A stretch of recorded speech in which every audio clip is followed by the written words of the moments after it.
हाँ स्टार्ट करिए आप बोलिए, कोई दिक्कत नहीं। हमारे भगवान श्री रामचंद्र जी जो कि मर्यादा पुरुषोत्तम थे, जिन्होंने पिताजी की आज्ञा मान के वन प्रस्थान किया था, और उन्होंने एक निषाद राज केवट से अपने चरण जुड़वाए थे।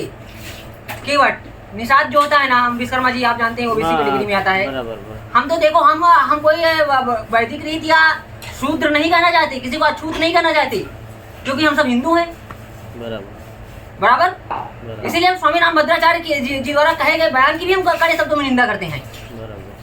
स्वामी राम भद्राचार्य को हम इसलिए उनकी निंदा करते हैं कि उन्होंने संतों वाली बात नहीं कही थी। विश्वकर्मा जी उन्होंने टपोरियों वाली बात कही थी। बराबर। ये जो टपोरी और रोड छाप गुंडे होते हैं, मावाली जिनको कहते हैं मुंबई की भाषा में क्या लुक्खा, तो इस तरह की बातें उन्होंने की थी। तो उन्होंने निषाद राज से भी चरण अपने धुलवाए। भगवान श्री रामचंद्र जी ने इतना कष्ट उठाए, 14 साल तक वनवास में गुजारे। ताड़िका का उन्होंने वध किया था, वो तो बचपन में किया था अपने गुरु जी के साथ, जब वो विद्या अध्ययन कर रहे थे। उस वक्त आश्रम में थे गुरु वशिष्ठ के।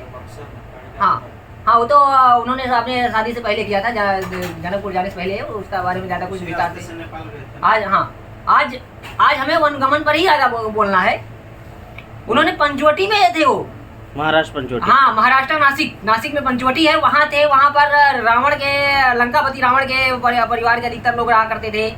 उन्होंने अपने आश्रम की रक्षा खुद से की। बराबर। खुद की उन्होंने अपने दम पर। जब उन्होंने लंका पर हमला किया, रावण का वध किया, अयोध्या से कोई उन्होंने सेना नहीं मांगी, कोई सहायता नहीं मांगी। एक बड़ा इंटरेस्टिंग प्रसंग है, जब हनुमान जी संजीवनी बूटी लेके जा रहे थे अयोध्या के लंका जा रहे थे, तो अयोध्या के आसमान से गुजरे। उस वक्त भगवान सूर्य को उन्होंने अपने मुंह में रखा था, क्योंकि सुषेण वैद्य ने कहा था कि अगर सूर्य अगर उदित होता है तो लक्ष्मण के प्राण निकल जाएंगे। ठीक है। तो बोल तो सकते नहीं थे।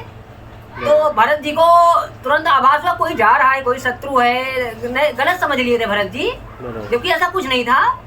तो उन्होंने तुरंत बाण मारा। तो जब हनुमान जी नीचे उतरे, तो हनुमान जी तो बोल नहीं सकते थे, जो कथा के हिसाब से मैं बता रहा हूँ, राम कथा के हिसाब से। उन्होंने कहा कौन हो?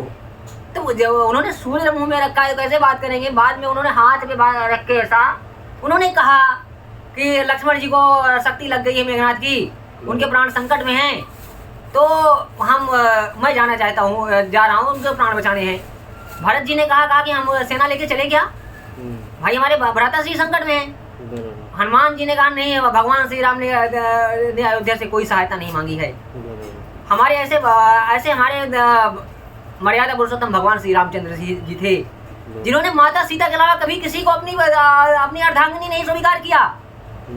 सुर्पनखा गई थी, सुंदर रूप बना के गई थी, रावण की बहन सुर्पनखा, भगवान श्री राम को प्रेम जाल में फंसाने के लिए।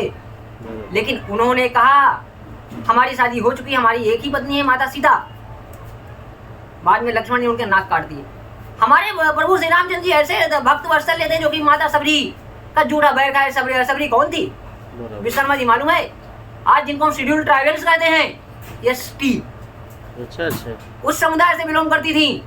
क्योंकि हम जो है आदिवासी का कहना या अनुसूचित जनजाति जो संवैधानिक कैटेगरी है, अछूत कहना मैं गलत समझता हूँ, बिल्कुल गलत समझता हूँ, क्योंकि हम संविधानवादी हैं।